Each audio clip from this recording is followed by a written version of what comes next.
आता बातमी येते नागपूरमधून। नागपूरमध्ये अंमली पदार्थ विरोधी मोहिमेमध्ये गुन्हे शाखेने 33 लाखांचे अंमली पदार्थ जे ते जप्त केले आणि या संदर्भात कारवाईची पावलं ही वेगाने टाकण्यात आलेली बघायला मिळतात। या प्रकरणात 3 गुन्हेगारांना जेरबंद करण्यात आलं। वैष्णोदेवी नगरात केलेल्या कारवाईत 2 जणांना ताब्यात घेण्यात आले।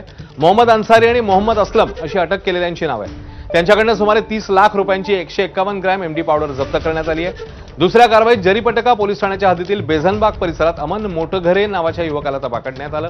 त्याच्याकडून 18 ग्रॅम एमडी पावडर ही जप्त करण्यात आली।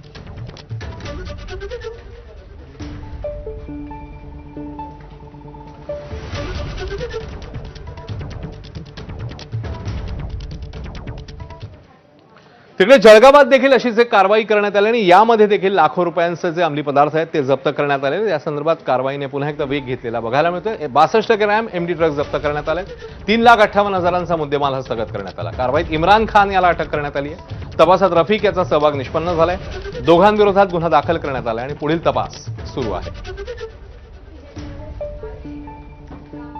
एमआयडीसी पोलीस स्टेशन हद्दीतील वखार महामंडळ परिसरात एक संशयित आरोपी नामे इम्रान खान हयात खान राहणार आव्हाने वय वर्ष 36 याला सापळा कारवाई करून दिनांक 31 जुलै 2026 रोजी 62 ग्रॅम एमडी ह्या औषधी द्रव्य पदार्थासोबत रंगेहात पकडण्यात आलेले आहे।